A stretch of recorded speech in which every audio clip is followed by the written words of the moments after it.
Hi everybody, it's Jalessa, and this week's video is going to be about calculating the length of material that you need in order to create a step bezel for an oval-shaped faceted stone.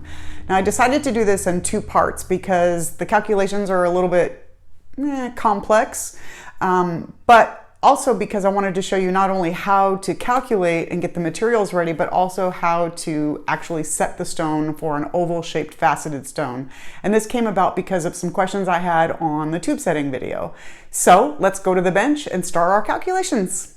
Okay, to get started, you're going to need a few things. First, you're going to need a caliper, whether it's a dial or digital, doesn't matter. Just any caliper, any kind of measuring instrument that you have will do. You're also going to need the piece of silver or copper or brass or whatever it is that you're going to set the stone in. You're going to need that as well because we're going to have to measure that as 2. And of course, last but not least, you're going to need an oval-shaped stone. This just happens to be an oval faceted cubic zirconia. It's a practice stone that I use to teach my students on how to make bezels and also set stones into bezel settings or prong settings, but in this case, of course, we're going to be using a bezel setting. And also you're going to need a pencil and a small piece of paper, something to record your findings on. And we're going to need 4 measurements. We need the length of the stone, the width of the stone, the height of the stone, and then the thickness of the metal that we're going to be using for our bezel. So let's start with the first thing. Let's measure the length of the stone.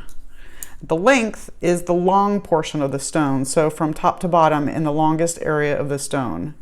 This particular stone is 10 millimeters on the dot. Fantastic. So I'm going to write that down, 10 millimeters, next to my length measurement. We also want to measure the width of the stone, which is the shortest side of the stone.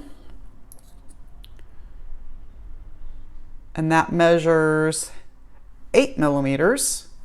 This happens to be a calibrated stone, so I knew this was going to come out as a 10 by 8 millimeter stone. But not all ovals are created equal. Because this is a cubic zirconia and it's machine made, not man-made, it's going to have what they call calibrated measurements. So more than likely you could find a bezel pre-purchase or purchase a pre-made bezel that will fit this stone, but you're not always going to be able to find that with hand faceted stones. So it's always a good idea to get into the habit of this calculation, or at least learn the calculation. That way if you run into a situation where your pre-made bezel doesn't fit, you can actually create one on your own. The next measurement we're going to take is the height of the stone. So that's from the table to the bottom of the coulee.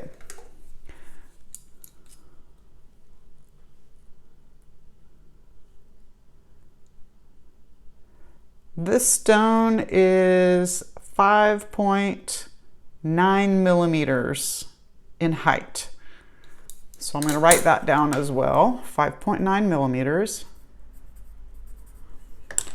And then the last thing we have to measure is the thickness of the material we're going to be using for our bezel. I would recommend starting the outer wall with a 20 gauge because you want to have enough thickness to push over the stone. And in case you need to file it down, you have a little bit extra, which is always helpful. It's better to have too much than not enough. This particular piece, I'm positive, is not a 20 gauge, but we're going to go ahead and measure it anyway. And it is 0.68 millimeters in thickness. So 0.68 millimeters in thickness. The reason we need all 4 of these measurements is because we are going to do some math to calculate out exactly how long we need to cut this piece of material in order to completely encircle this bezel without having to have a bunch of guesswork. If you guess at it or you try to wrap the bezel around, 9 times out of 10 it's too big or it's too small. If it's too small or too big, there's ways to adjust it, but it's a lot of extra work that you don't necessarily have to do if you can figure out this calculation and cut it precisely you'll be able to match the size of your stone a lot easier and a lot faster. So the next step is we are going to do the calculation itself. Okay, we've done the measuring. We've got the length, the width, the height, and the thickness of the material we're going to be using for our bezel. The first thing we want to do is take the length and width and figure out what the average diameter of the stone is. And the reason for that is because we want to cut a strip of metal that's long enough to go around the outside of the stone. And the best way to do that is to take the average of what the diameter would be if it were, say, a round bezel or a round stone versus an oval stone. So the calculation for that is the length plus the width divided by 2. In our case, we had a length of 10 millimeters, a width of 8 millimeters, which is 18. Divide that by 2, and you get a 9 millimeter average diameter of the stone. So now we can take that calculation, or that measurement, and figure out the circumference of the stone, which will tell us the length of the material we need for the outer diameter of the bezel. So we're going to take that average diameter plus the thickness of the material, which is our 0.68 millimeters. That's the thickness of the silver or the metal that we're going to use to encircle the stone. Take that amount, 9 millimeters, plus 0.68, you get 9.68 millimeters, times pi. That gives us the circumference of the stone, or circumference of a circle.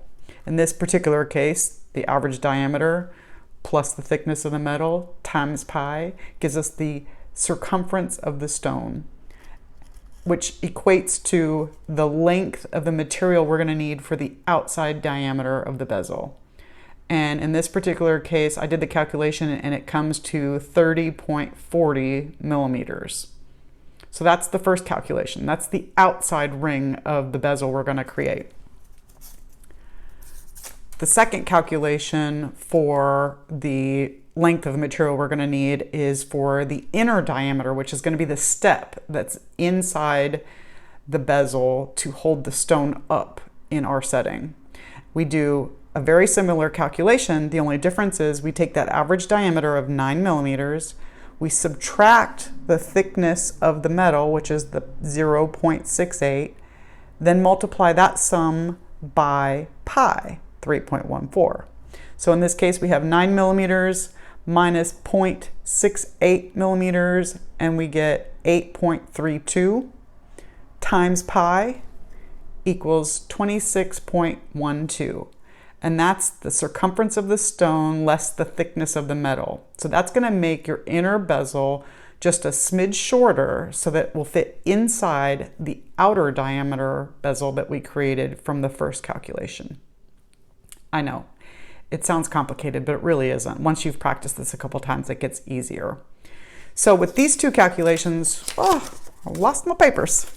So with these two calculations, we figured out the length of the material for the outer rim of the bezel and the length of the material for the inner rim of the bezel. Now you're probably asking, well, how thick or how wide do I need to cut this in order to hold the stone? That's a matter of 1, preference, and 2, aesthetics, because you're going to want that bezel to be as low as possible if you're putting it on a ring, because you don't want it to stand out too bad, and you aren't necessarily going to look for a super tall bezel on a pair of earrings or even in a pendant. So my recommendation is, and this is just a recommendation, is to take and add 1 millimeter of height to the outer bezel. So we know from our original measurements that the height of the stone was 5.9 millimeters. So I would add 1 millimeter to that. So take that height of 5.9 millimeters, add 1 millimeter, and you have a width of the outer bezel of 6.9 millimeters, or roughly 7 millimeters.